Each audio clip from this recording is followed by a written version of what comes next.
여러분 안녕하세요. 지난번에 초대했던 작가 두 분을 이제 후속편을 찍기 위해서 다시 모였습니다, 우리가. 그때는 얘기는 굉장히 재밌게 했고 또 반응이 좋았던 것 같은데 작품을 정작 작가인데 작품을 보여줄 수가 없었잖아요. 그래서 오늘 그 작업들을 이렇게 본격적으로는 아니더라도 작업들, 지금 하고 있는 작업들, 그리고 자신이 이제 그 작업을 가지고 뭔가 더 많은 얘기를 할 수 있을 것 같은 작업들을 제 연구실에 가지고 왔어요. 그래서 그 작업들에 대해서 작가들이 좀 선보이는 자리, 유튜브로 이렇게 프레젠테이션 하는 자리를 마련을 했습니다.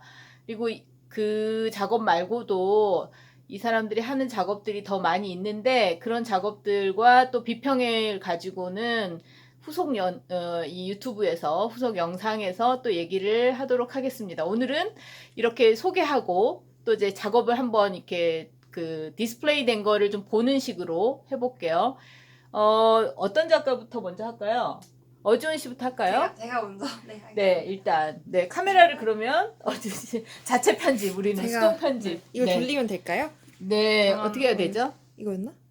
그건가요? 아니, 카메라다. 그건 카메라인 것 같아요. 그래도 제 생각에 뒤집는 이렇게 거 멈추기를 하는 거네. 네. 네. 그러면 뒤집는 거, 네. 나오나?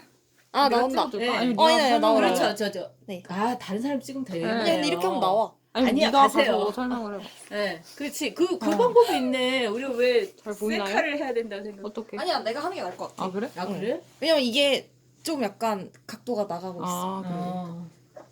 이게 지금 제가 제일 최근에 한 작업이고요. 저는 저번 영상에도 잠깐 말했듯이 공사장을 모티브로 삼아서 제 작업을 하고 있는데, 제가 좋아하는 공사장의 요소 같은 것들을 가져와서 조합시키고, 그걸로 이제 저는 일단 시각적으로 봤을 때 뭔가,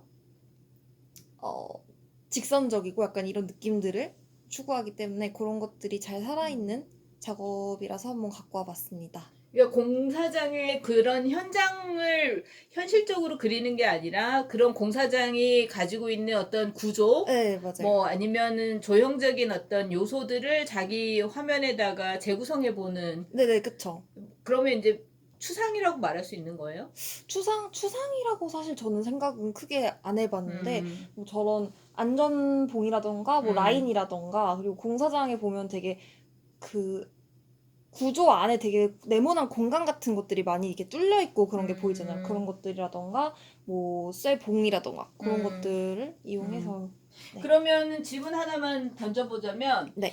사실 이런 걸 우리가 그 개념적으로는 건축적 요소라고 한단 말이에요. 네네. 공사장에서 건축으로 이루어지는 어떤 과정들을 보여주는 요소들인, 시각적 요소들인 거죠. 네. 그렇지만 이 회화에서는 엄밀히 따져서 그런 건축적인 요소를 중시하거나 그거를 뭔가 보여주기 위해서 이런 작업을 한다기보다는 본인이 일종의 그 조형적인 모티프로서 가지고 온 거예요.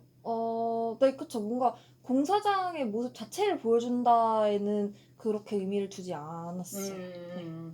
그러면 예를 들면 이런 붓터치 같은 것들은 네네.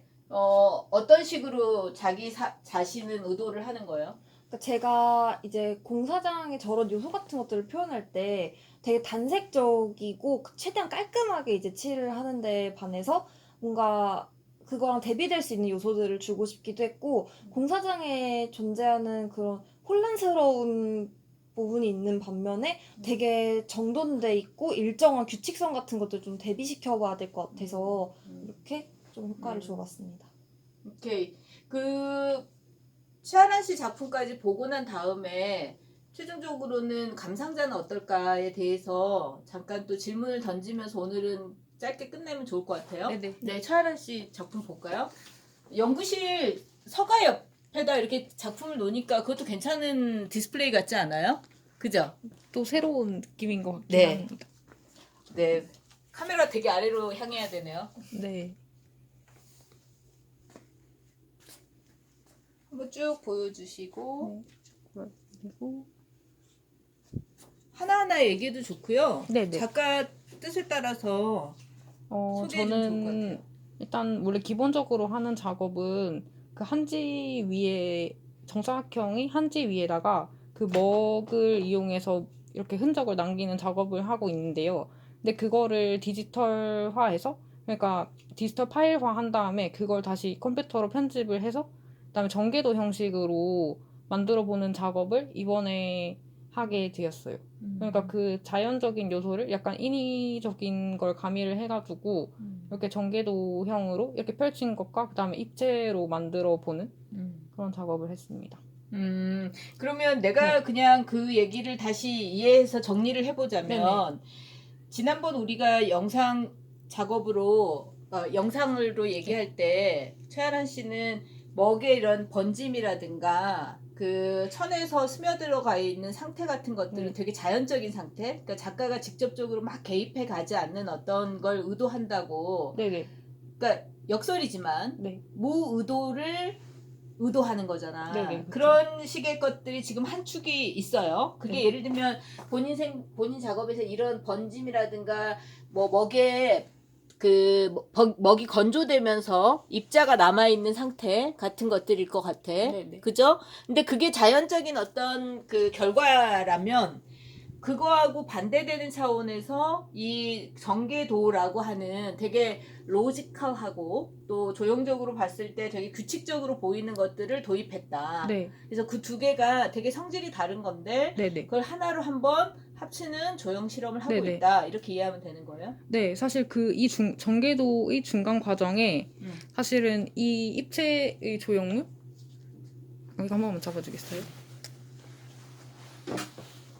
이 입체의 조형물이 있는데 이 그러니까 제가 원래 하던 한지 설치 그것은 약간 자연적인 움직임을 의도했다면 이건 약간 인위적인 움직임을 의도적으로 주고 하려고 했던 이건 정말 계획된 그런 거잖아요. 그래서 그런 걸로 하고 그 다음에 사실 이 전개도 작업으로 넘어온 거거든요. 네. 근데 이거는 그러면 저거하고도 조금 다른 게 네.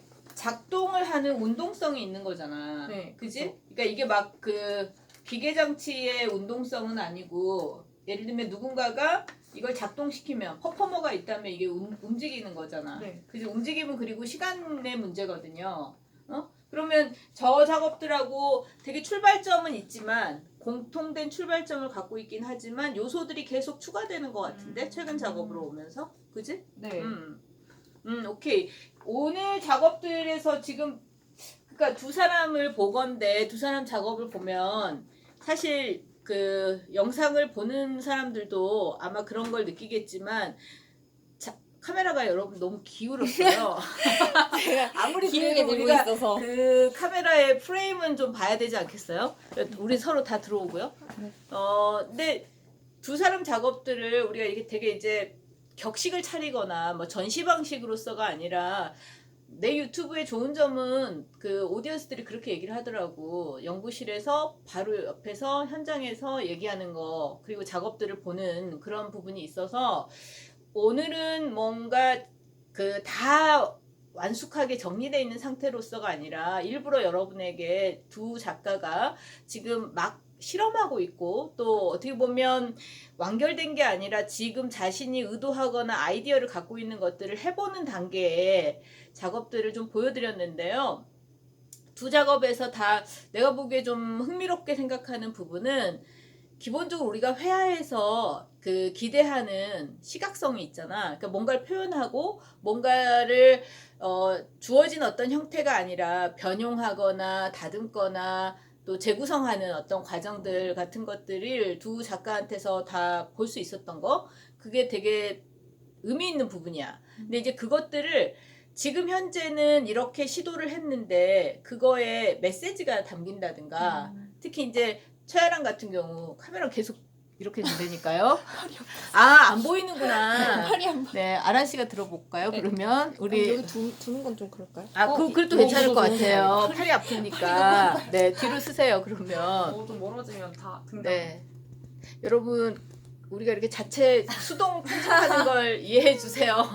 근데 최아랑 같은 경우는 이제 예를 들면 그 시각적이거나 조형적이거나 아니면 진료의 실험 같은데 지금 좀 더 초점 맞추고 있잖아요. 근데 내가 저거를 처음 봤을 때, 저 드로잉 작업들을 처음 봤을 때는 이 먹의 번짐으로써 보다는 우리 인간한테는 유추와 연상작용의 능력이 있거든요. 그래서 어떤 현상들을 봤을 때 그 현상들로부터 뭔가 연상해내는 게 있어요. 근데 약간 이제 뭐 몬스트러스하고 괴물 같은 어떤 형상이라든가 이런 것들이 떠오르는 것도 있었거든. 근데 그럼 꼭 그런 단순하거나 아니면 이미 있는 동화적 메시지를 담으라는 뜻은 아니지만 그런 어떤 것들이 자기가 하고 싶은 얘기와 그러니까 창작의 의도하고 좀 다른 트랙으로 네.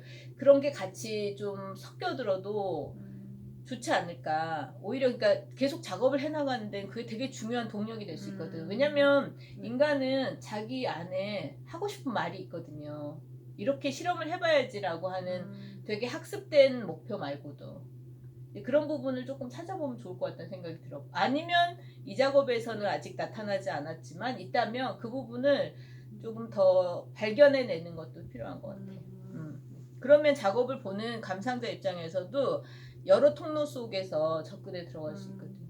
그다음에 어지온 같은 경우는 어지온의 작업 같은 경우는 되게 제일 먼저 이 그림에서만 봤을 때 조금 흥미롭다, 유니크하다라고 생각하는 부분은 되게 무채색 같은데 컬러가 도입되기 시작했잖아, 일부에서. 이제 그 부분이 단지 그냥 시각적으로 그 색깔이 있다 없다의 차원이 아니고 본인이 그런 부분을 약간 의도적으로 중심화하는 게 생긴 것 같아. 그래서 그전에는 약간 좀 사파적인 느낌이 더 많이 있었는데 지금은 좀 의도를 더 많이 드러낼 수 있는 부분이 돼서 그런 부분 재밌는 것 같고, 근데 다만 이제 이런 식으로 계속 하다 보면 약간 반복되는 거야. 최하란 작업에도 좀 그런 게 그런 위험성이 있는데 형식이 작업을 계속 반복시켜 가는 거 있잖아. 그러니까 자기 복제하는 것처럼 그 부분은 조금 위험할 수 있다는 생각이 들어. 그러니까 아직 그렇게 걱정할 단계는 아니지만 그만큼 뭐 100장을 해본 적이 있거나 그런 건 아니니까 그렇지는 않지만 자기 복제할 만큼의 어떤 그 시각적 요소만 갖고 작업하는 건 좀 한계가 있는 거야. 오히려 그래서 최아란 씨한테도 그 얘기를 한 건데 자신이 말하고 싶어하는 의미를 이렇게 형식에 실어가는 거. 그러니까 롤랑 바르트라는 사람 되게 멋진 말을 했는데 형식과 의미 내지는 기의와 기표, 기의가 뜻이라면 기표가 표상, 문자, 뭐 이미지 이런 거거든. 그 두 개가 이렇게 같이 가는, 마치 물고기와 물고기의 지느러미가 같이 가는 것처럼 그런 부분들이 좀 지금부터는 좀 생각을 넓혀보면 좋겠다는 생각이 들어. 오늘 이런 작업 보여주는 걸 계기로 나하고 대화한 걸 계기로 그 생각들로 한번 고리를 풀어나가 보면 좋을 것 같아요. 응? 아주 우리 이렇게 즉흥적으로 했지만 뭐 이렇게 얘기해보니까 어때요? 너무 아쉽지 뭐. 네, 더 맞아요. 얘기해야 되는데. 맞아, 금방금방 해가지고 다음 기회가 있을 거라고 생각해요. 두 번째는 여러분 이 영상의 두 번째는 이 작가들이 오늘 보여준 작업들을 좀 더 디테일하게, 그것도 이 사람들의 실기실을 가서 큰일 났다. 대학원 실기실에 가가지고 보고 얘기하는 걸로, 그때는 이제 진짜로 프레젠테이션 앤 크리틱 시간을 갖도록 하겠습니다. 네, 그 영상 중에서 최단 시간일 수도 있겠네요. 14분. 네. 다음번에 그리고 이 사람들이 다공예술 책을 읽었대요. 그래서 다공예술과 관련해서 자기 작업들에 수용될 만한 지점이 뭐가 있는지 이 얘기도 좀 다음번엔 들어보겠습니다. 여러분 고맙습니다.